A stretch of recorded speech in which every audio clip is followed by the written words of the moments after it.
Hello friends, today I'll be talking about 3D printing and how and why you should file intellectual property rights for the generated 3D or printing products.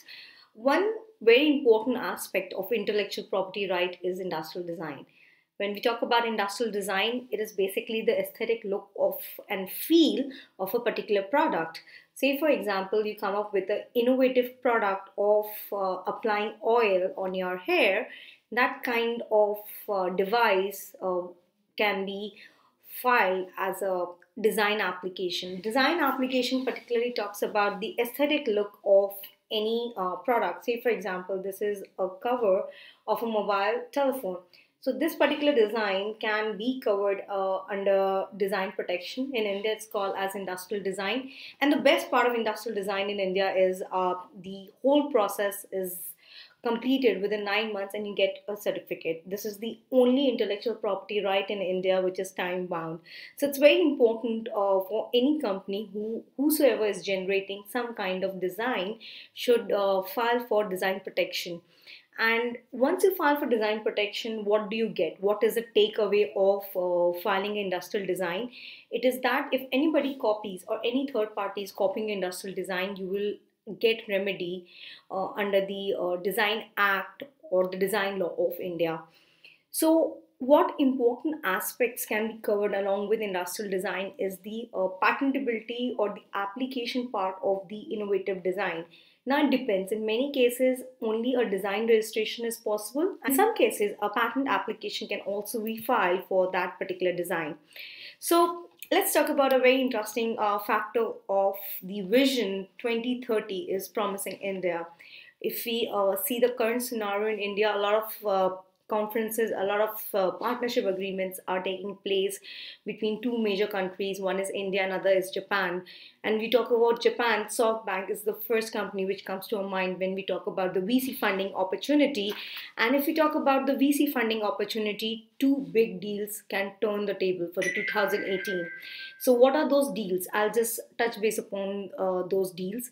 So we understand India is a culture where a lot of VC funding, what is commonly known as seed funding and other funding opportunities for startups is there. So Japan SoftBank Group is planning to buy shares in Bangalore e-commerce platform which is Flipkart from Tiger Global Management. And if we talk about how and why Flipkart is going to do well, though if we see their stats, it's still in losses.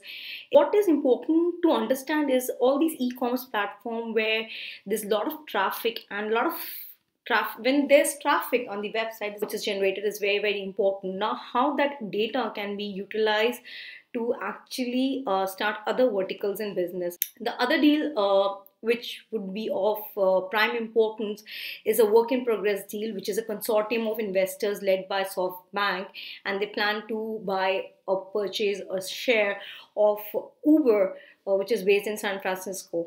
So what do we understand by the Uber model is though they are actually providing us a fleet of driving cars with a patent application they are filing which talks about artificial intelligence, how and why a particular zone is called a free zone or why a free zone passage is provided to some of the riders. So what is important is to understand the data which is generated, the consumer behavior, how many times a rider is riding a car in a particular day. So a lot of big data is generated by Uber, and how to analyze that big data and drive the data for doing business in other verticals is of prime importance. And if we understand it correctly, when companies like XYZ, and especially when we talk about Japan-based SoftBank is going to invest in such companies, we are going to see a lot of promising business models in near future.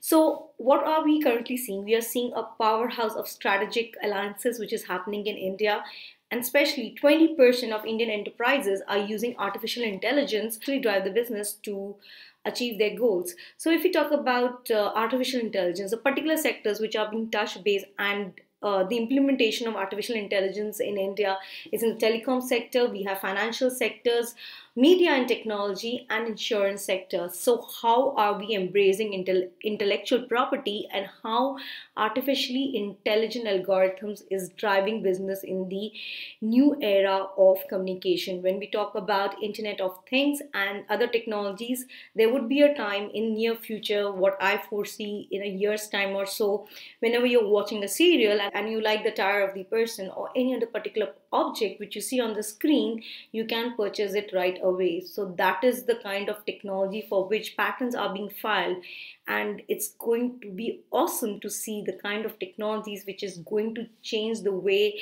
the current era is working. So what we can understand is the artificial intelligence algorithms is going to change the pattern, the way the people actually purchase. The purchasing power is going to change, the way the people access internet is going to change. So a lot of innovations is going to change the way the current era is working. If you have any questions related to how to go about generating intellectual property rights, because in the current scenario, even an investor is very much interested in investing in an intellectual property related business model. What is important is to understand and generate intellectual property rights. IP harvesting is very important, and we at TCIS can assist you in identifying those intellectual property rights in your current business model, build a patent portfolio of product and services, and how to go about it, getting the funding for any of these series. I'm Priti Khastigar. I'm founder CEO of TCIs India. If you have any questions, just put your question in the comment box below. You can also connect with me on LinkedIn.